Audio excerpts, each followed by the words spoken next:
I'm joined now by three MPs who have been front and centre for their parties in the debate over Canada's Iraq mission. Erin O'Toole is a Conservative MP for Durham and the Parliamentary Secretary to the Minister of International Trade. Jack Harris is the NDP's defence critic, and Joyce Murray is a defence critic for the Liberals. All three of you, welcome. This is significantly a different day than the last 2 weeks, where we've been talking about things without having the government's plan and the government's motion. But we now have the plan, we now have the motion. Erin O'Toole, I have to ask you the obvious question. You have two opposition parties saying they're not going to be able to support this mission. Your response to that, your reaction to that? Well, Martin, I have to admit I'm disappointed. You know, the NDP are traditionally against military deployments, and so I guess I'm not as surprised there. The Liberal Party have a proud history of being a multilateral, international, and outlook party, and I thought the Prime Minister laid out the case very clearly. Our initial role wasn't as advisor, but our allies have asked that we also participate in the airstrike campaign against ISIL, given the threat that they are there, but also internationally, which Mr. Trudeau recognized, agrees it's a threat to Canada, but they said clearly they're not going to support this strategic and limited mandate for 6 months so that Canada can play a significant role, as we should, alongside our allies. And in Europe, Martin, most of the parliaments and assemblies are united on this. In fact, even social democratic parties in France and in the UK have been supported. So it's a little disappointing, but perhaps we'll hear more on their position on Monday. Okay, well, that's the big debate is Monday. There'll be at least a full-day debate, we think, so far, barring any procedural hiccups. Jack Harris, I have to ask, in the beginning of the debate, in his initial response, your leader, Thomas Mulcair, did spell out reasons why he'd be opposed to the mission. He didn't say, technically, I cannot support this motion, my party can't support this mission or this motion. That is the case, though? You cannot support this mission and motion? I'm so surprised that that's even a question. There was no motion tabled in the House. Right. So, but you were talking to the motion, but he didn't say it. We were talking to the speech, right, responding to the speech of the Prime Minister. But he didn't say, I can't support this mission. He never said that phrase. He said we are opposed to this mission. We are opposed to rushing headlong into a war, which is what the Prime Minister outlined. So, of course, we're opposed to the motion. We're opposed to the mission. The motion is the one that says what the government proposes to do. But, you know, pretty clearly, we've been consistent about this for the last month. In fact, we were going back to June saying that something needs to be done in the face of the threat by ISIS. In August, our Foreign Affairs critic, Paul Dewar, went along with the Minister Baird and Mark Garneau to northern Iraq, met with the President of Iraq, met with the President of the Regional Kurdish Council, talked about what the needs were. The crying and absolute need passed on to our leadership was the need for help for refugees. 1.8 million now internally displaced persons in Iraq, and including refugees, and they are the people who are the direct people who are threatened and have been threatened by ISIS, and they're the ones that we were asked to help, and we believe that that's what Canada can do best, save lives now. The resources that we would can commit to this, if we're going to commit as much as we did in Libya, $350 million for an air campaign in Libya, think of the lives that could save that are in direct danger now as a result of that. We know, we've been told, that the Prime Minister outlined that, you know, there's 12 or more countries that are doing the activity he's suggesting that we get involved in. There's 60 countries in the world who are part of this coalition. They're doing a variety of things to contribute to it, including our partner, our NATO ally Norway, who's providing significant humanitarian help and helping build refugee camps and helping that way. So it's a question of how Canada, the question of how Canada should contribute and what we should do. And it was no to a combat role. Okay, Joyce Murray, a lot of people have, and Erin's just alluded to it, a lot of people have said, the Liberals, for example, you initiated the mission in Afghanistan, you supported the airstrikes on Libya, you were there as a government in Kosovo and the intervention in the Balkans. You've said no to this combat mission. Why?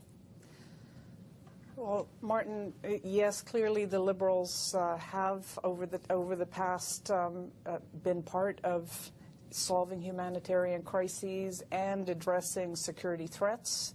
As you said, we also are the government that said no to going into Iraq in 2003. And in this case, the Prime Minister simply failed to make the case for why going into a combat role was the right or the best thing for Canada to do. He had a lot of opportunity to make the case, and in some of our Western allies, the prime ministers actually enrolled the other parties by briefing them, by working with them. This prime minister didn't do any of that, and perhaps it was that wasn't a mistake. I mean, perhaps this was deliberate, because it was very strange to not be provided any briefings by officials, no invitations to actually have more information about what was being planned. So there was no, the case was not made, and we feel very strongly that there are military and humanitarian things that Canada can do that will contribute to resolving and addressing that horrible terrorist organization, ISIL. Okay, I have to ask you a question, because Justin Trudeau came under attack yesterday for a sort of off-the-cuff remark he made. He said, in talking about the Conservative government, he says, this is like, let's all whip out our CF-18s and see who's the biggest, or something to that effect. But then today, again, in his speech, he said that Canada can do better than just contributing a few aged warplanes. So he's talking about the air mission, which will go ahead. Well, is he being derisory? Is he being derisive of the Canadian forces and the participation, which is now going to go ahead because it is a majority government? Well, clearly it's a practical comment. The CF-18s were built during the Cold War. They are aging. I think what he's saying there is that we need to think about what our unique contribution can be. And frankly, that was one of Prime Minister Cameron's 6 criteria for Britain. Is airstrikes something that they can contribute as a unique contribution? I think that's a very reasonable question to ask. We had training mission in Afghanistan that was very successful. Canadians could make a unique military contribution on many fronts. Does it need to be sending a handful of CF-18s? Would that even make a significant difference to the airstrike program? Okay, well, let's take that point to the government then.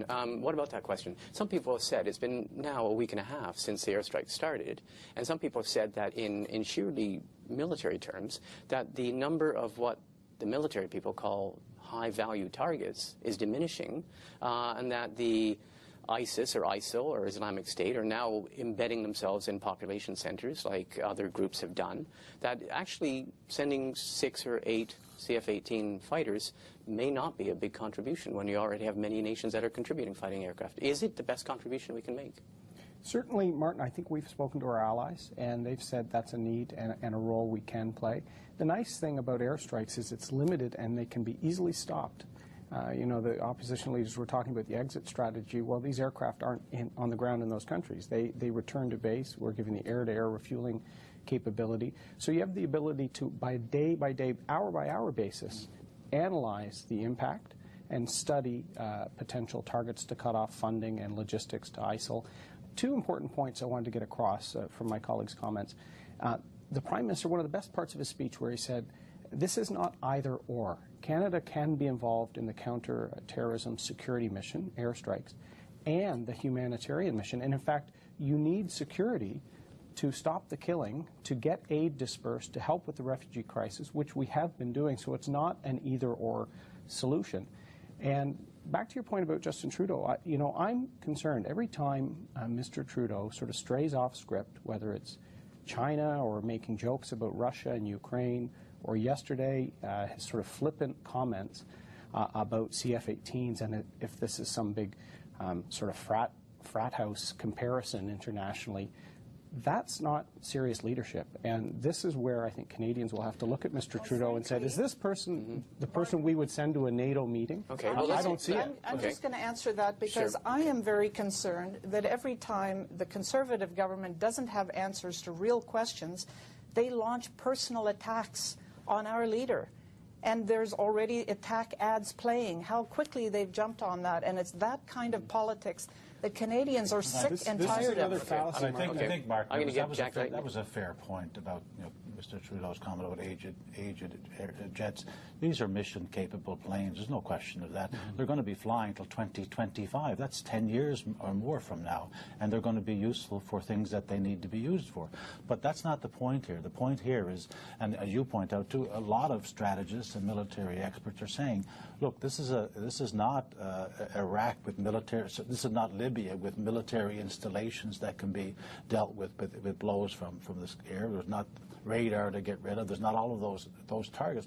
They're going to be running out of targets very soon, and the effectiveness of that is questionable. So what we're saying here is that what can Canada best do to assist in the crisis that's facing Iraq itself? We believe, and it's a difference of opinion. It's not a difference. It's no more than that. It's a difference of opinion as how Canada can best help in this crisis that's facing the region. I guess the other question, though, too, is, and Joyce Murray alluded to this, and that is there are many people in this town who look at the way the Prime Minister has handled this whole thing, and they've said that it's been singularly lacking. The accusation is that it's been singularly lacking an attempt to bring the opposition parties on side. And the suggestion in political circles is that you may be actually quite happy, quite comfortable politically, not having opposition party support, as opposed to in the past where the common wisdom was you try and get the opposition parties on board, but that this actually may be playing out the way you want it. How do you respond to that version of that interpretation of events and the Prime Minister's communication on this? I'm glad you asked that, Martin. I'd invite Canadians to look at the Prime Minister's speech today and compare them with the leaders of the other parties. We and the debate next week. Right. They've made the decision before the debate. A lot of it was pretext on, you've heard it for 2 weeks, to say we're not getting enough information, you're not communicating. That's incorrect, Martin. The advisory mission, which is about a month ago, it was brought together. That was outlined, and in fact the government put a 30-day window for it to be reviewed. The Minister of National Defence and the Chief of Defence Staff appeared before all parties at a committee to answer questions on the mission. Absolutely they did, except down to the tactical level where you're not going to say, where are your troops on the ground? And we said that would be reviewed in 30 days. And the Prime Minister has always said, Martin, that it would be debated and voted on in the House before any combat role took place. But Mr. Trudeau has already made a decision without the debate. So that's troubling. The last question, and we'll have a go around it. A lot of people have asked the question, why 6 months? This is now a mission of up to 6 months. So it may not go that long.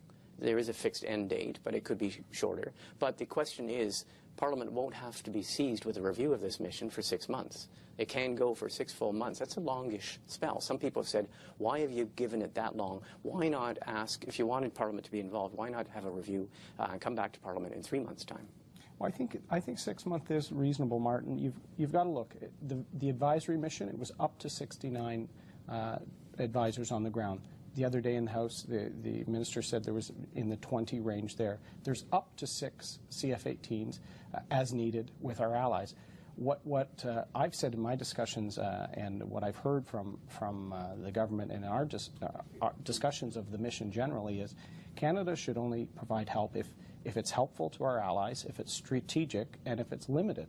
And I think this 6-month window, the Prime Minister also said the host country would have to invite Canadian participation. That was something he said clearly in his remarks again today. So he's laying this out in a way that's measured, and we'll be able to assess the impact of the international effort here.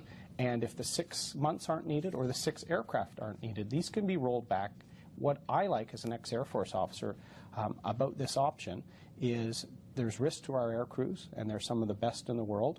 But it's limited, but can really help box in ISIL so that the Iraqi and Kurdish ground forces can try and bring security to their own country. Jack Harris, this motion is going to be passed. It's a majority government. The mission is going to go ahead. Your biggest concern with it? Well, what they've said is that this is a matter of confidence. So clearly, the vote is going to be whipped, and this motion is going to pass, whatever motion the Prime Minister wanted to put forth. But you know, the concern with this motion is that Canada is wasting an opportunity if we're putting.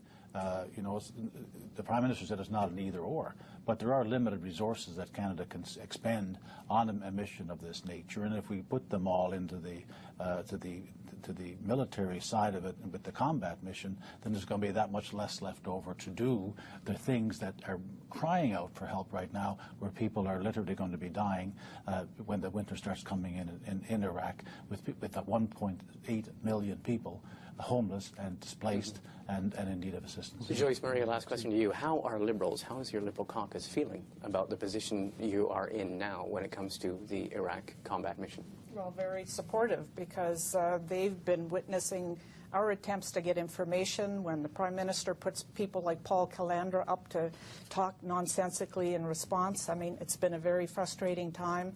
And I can tell you, Martin, given what happened with the war in Iraq, which our Prime Minister, Liberal Prime Minister, said no to, with all of the kind of rhetoric around, and from Stephen Harper, that we've been hearing on this Iraqi war effort on Canada's part, what did we learn? I mean, we need to take a look at what happened there. There was a lot of civilian casualties, a huge amount of money that the allies that were in war in Iraq spent, and it actually radicalized people that now we're fighting against again. So if nothing else, if nothing else, that should have taught us that we have to take a very thoughtful approach, because we don't want 5 years from now to be looking back and saying, boy, was it a mistake to go into combat role in Iraq. Okay, on that note, we're going to have to leave it. Obviously, we will be still talking about this on Monday when you start debate on this motion. I want to thank all three of you for coming in. I want to wish you a productive weekend. Thanks a lot. Thank you, Martin. Thank you.